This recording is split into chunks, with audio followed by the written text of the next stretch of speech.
నమస్తే. శ్రీ గురుభ్యో నమః.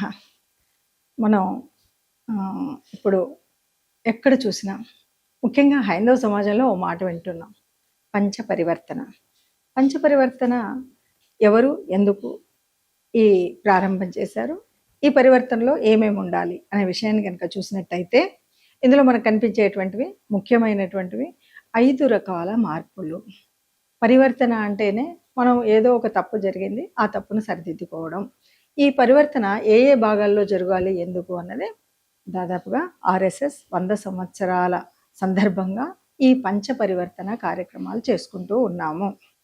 అంటే ఏంటి? మనము మన పెద్దలు బాగా యోజన చేసి ఈ 100 సంవత్సరాల కాలం అయింది, ఇప్పటికి కూడా స్వతంత్రం వచ్చి ఎన్ని సంవత్సరాలు వచ్చినా కూడా మనలో ఎందుకో తెలియనటువంటి కొన్ని మార్పులు జరగడం వల్ల కొన్ని ఇబ్బందులు అవుతున్నాయి. అందువల్ల 5 ముఖ్యమైనటువంటి వాటిల్లో కనుక మనం మార్పు చేసుకున్నట్టయితే మన భారతదేశం బాగుంటుంది, మన హిందూ ధర్మం బాగుపడుతుంది అనే ఉద్దేశంగా యోచించినటువంటి యోజనలో మొట్టమొదటిది మనకు కనిపించేటువంటిది ఏంటి అంటే, మొట్టమొదటిది సామాజిక సమరసత. సామాజిక సమరసత అంటే ఏంటి? సమాజంలో మనం అందరితో సమానంగా ఉండాలి, భావం ఉండాలి, భ్రాతృత్వం ఉండాలి, ప్రేమ ఆదరణ ఉండాలి. ఎవరితో ఉండాలి అంటే అందరితో ఉండాలి. అందరూ అంటే సమాజంలో ఉన్నటువంటి హిందువులు బంధువులందరూ కూడా మన వాళ్ళే. అంటే మరి కులాల వారీగా మనం ఒకవైపు రాజకీయ పరంగా కానీ, ఓట్ల పరంగా కానీ రకరకాలుగా కుల గణన చేస్తూ కులాల వారీగా విభజన చేస్తూ ఉన్నప్పుడు మనకు ఏర్పాటువాదం అనేది వస్తుంది. ఈ ఏర్పాటువాదం కాదు, మనందరం ఒకటే. మన ధర్మం ఎప్పటికీ పరిడవిల్లాలి అంటే తప్పనిసరిగా మనం అందరం కలిసికట్టుగా ఉండాలి. మరి కులం ఉండాలి, ఎవరి కులం వాళ్ళ ఇంటి లోపల మాత్రమే ఉండాలి. గడప లోపల కులం, గడప దాటితే మనం హిందువులం. ఈ బంధం గనక ఏర్పరచుకున్నట్టయితే సామాజిక సమరసత ఉంటుంది. మరి సామాజిక సమరసత ఇప్పుడు కొత్తగా పెడుతుందా లేదా అంటే, మన సమాజంలో ఇప్పుడు కాదు, త్రేతాయుగం నుండి ఆలోచించినా కూడా ఎప్పుడు ఈ విభిన్నమైనటువంటి ధోరణి మాత్రం లేదు. మరి రాముల వారు మీకు అందరికీ తెలుసు గుహుడు. మరి ఇప్పటి కాలంలో ఇప్పటి పరిభాషలో మనం చెప్పుకోవాలంటే ఎస్టీ కింద చెప్పుకోవాలి. కానీ గుహుడిని ఆలింగనం చేసుకొని ఆత్మీయంగా తన సోదర సమానంగా చూశారు కదా రాముడు. అంతేందుకు శబరమ్మ ఎక్కడో కొండల్లో కోనల్లో పళ్ళు పొలాలు వేరుకుంటూ తిరిగి రాముడు కోసం చేసింది అంటే ఆ తల్లి ఎస్టీ కదా. మరి వీళ్ళంతా కూడా సమానంగా చూడబడినటువంటి వాళ్ళు ఆ కాలంలో. తర్వాతి కాలంలోనూ అంతే. మరి ఇప్పుడు కలియుగంలో అంటే మన కలియుగంలో ప్రారంభంలో కూడా మనం ఆలోచించినప్పుడు కూడా అంతే విధంగా ఉండేది. అంతేందుకు ఈరోజు వివాహ వ్యవస్థ కనుక మనం చూస్తే ఇప్పటికి కూడా హైందవ ధర్మంలో వివాహం అనేది కనుక జరిగితే పెళ్లి తర్వాత తప్పనిసరిగా నక్షత్ర దర్శనం చేసేటప్పుడు అరుంధతి నక్షత్ర దర్శనం చేస్తారు. మరి అరుంధతి ఎవరు? ఆ తల్లి మరి మాల కులానికి చెందినటువంటి ఒక స్త్రీమూర్తి కదా. మరి వశిష్ఠుల వారు వివాహం చేసుకున్నారు కదా. ఎక్కడుంది కులం? ఇది మనకు తెలిసినటువంటిది కాదా?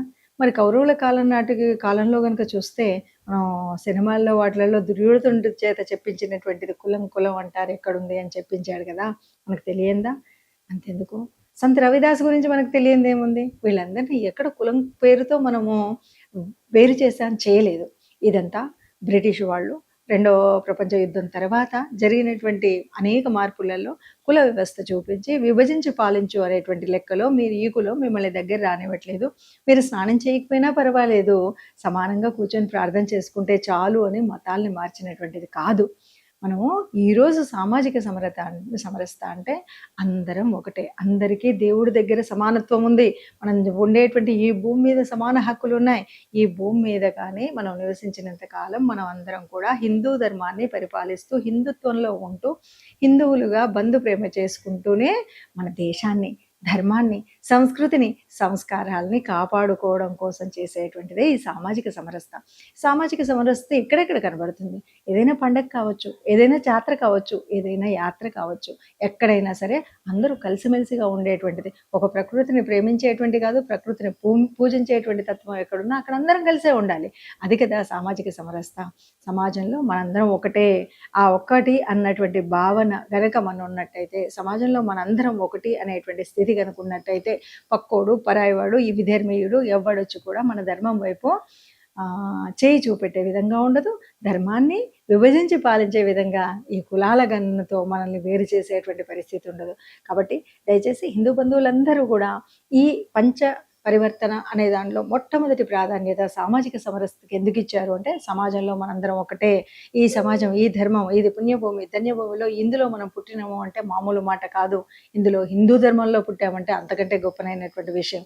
ఈ ధర్మంలో ఉన్నటువంటి అనేకమైన విశేష విశిష్టమైన లక్షణాలను తెలుసుకుంటూ, మానవ కులంలో మనందరం సమానం కాబట్టి, మనందరం ఒకటే కాబట్టి, ఆ ఒక్కటి ఒకే ధర్మం కోసం, మన ధర్మం కోసం, మన దేశం కోసం, మన సంస్కృతి కోసం ఒక్కటిగా ఉండాలి అని చెప్పడం కోసం చేసినటువంటి ఒక ప్రయత్నం. కాబట్టి 100 సంవత్సరాల ఆర్ఎస్ఎస్ ఉత్సవ సందర్భంలో మనం చేసుకునేటువంటి ఈ సామాజిక సమరసత అనేటువంటిది ఈరోజు కాదు, ఇప్పుడు మన పిల్లలకి, వాళ్ళ పిల్లలకి నేర్పించే విధంగా ఉండాలి. పెద్దల నుండి ఇది ఒక తరానికి అందుతూ వెళ్ళాలి. అందరం ఒక్కటిగా ఉండాలి. ఆ భావన కనుక మనకు ఉన్నట్టయితే సమాజాన్ని ఎవరు కూడా విడదీయరు. సమాజం సరిగ్గా ఉంటే సమగ్ర దేశం ఒకటిగా ఉంటుంది, ప్రపంచంలోనే తలమానికంగా వెలుగుతుంది అని చెప్పొచ్చు. విన్నారు కదా. పంచపరివర్తన అంటే ఇది ఎందుకు తెచ్చారు అంటే ఏమీ లేదు.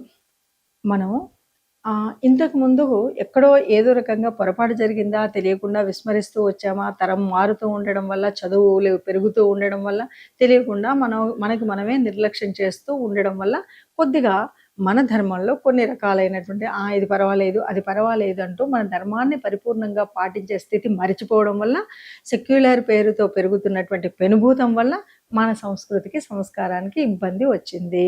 మరి ఇలా ఇబ్బంది వచ్చింది కాబట్టి దీన్ని కాపాడుకోవాలి అంటే తప్పనిసరిగా ఒక 5 చోట్ల ఇది చెయ్యాలి. మనం కొద్దిగా కఠినంగా ప్రవర్తిస్తూ మనం తప్పనిసరిగా ఇంప్లిమెంట్ చేస్తూ ఉన్నట్టయితే మళ్ళీ మన ధర్మాన్ని కాపాడుకోగలుగుతాం అనేటువంటి యోజన మేధావుల వర్గం అంతా కూడా ఒక మేధోమదనం చేసి ఒక సరి అయినటువంటి ఏ రంగాల్లో చేస్తే బాగుంటుంది అని యోచించి 5 రంగాల్లో చేశారనమాట. అలా మనం ప్రకృతిని కాపాడుకోవడం కావచ్చు, లేకపోతే మన ఓటు హక్కుని కానీ, లేకపోతే పౌర విధుల్ని నిర్వర్తించడంలో కావచ్చు, స్వదేశీ వస్తువుల్ని వాడడంలో కావచ్చు, మన కుటుంబాన్ని, కుటుంబ స్థితిని కావచ్చు, మాతృభాషని, మాతృ సంస్కృతిని కావచ్చు, సమాజంలో ఉన్న మనందరం ఒకటి అని చెప్పుకునేటువంటి పరిస్థితిలో కావచ్చు, ఇవన్నీ ఈ 5 రంగాల్లో కనుక మనం సరిగ్గా ఉన్నట్టయితే మన సంస్కృతిని, సంస్కారాన్ని బాగా మళ్ళీ ముందు తరాలకు అందిస్తూ, మళ్ళీ తల్లి భారతి హైందవ ధర్మాన్ని కాపాడుకుంటూ మనం ప్రపంచంలోనే ఈ ధర్మం అంత గొప్పది ఇంకొకటి లేదు అని ప్రపంచానికి తలమానికంగా ఉండే విధంగా ఎదగొచ్చు. అందువల్ల ఆర్ఎస్ఎస్ యొక్క 100 సంవత్సరాల ఉత్సవ సందర్భంగా ప్రత్యేకించి ఈ 5 చోట్ల మనం ఈ మార్పు తెచ్చుకోవాలని చెప్పినటువంటిదే పంచపరివర్తన కార్యక్రమం. ఈ పంచపరివర్తనలో అందరూ కూడా మనం ఈ హిందూ సమ్మేళనానికి వెళ్ళామా, లేకపోతే ఇంకెక్కడికి వెళ్ళామని యోజన చేయకండి. అందరూ కూడా ఇలా విన్నా సరే, ఓహో ఇది నిజమే కదా అని ఒక్కసారి మనసు పెట్టి ఆలోచించండి. ఒక్కసారి మనసారా నిజమా కాదా అని గ్రహించండి. ఇది నిజమే అనిపిస్తే తప్పనిసరిగా మనం పాటిస్తే రేపు మన తరం, ముందు తరం అంతా కూడా బాగుంటుంది అనేటువంటి ఒక్క యోజన చేయండి. దీన్ని మరిచిపోకుండా మనందరం కూడా పాటించే విధి విధానాన్ని మాత్రం పాటిద్దాం. ధర్మాన్ని కాపాడుకుందాం. ముందు తరాల్లో కూడా ఈ హైందవులుగానే బతుకుదాం. మన పిల్లలు కూడా హిందువులుగానే బతికి హిందువులుగానే చచ్చేటువంటి ఒక జీవన విధానాన్ని అందించి ముందుకెళ్దాం. నమస్తే.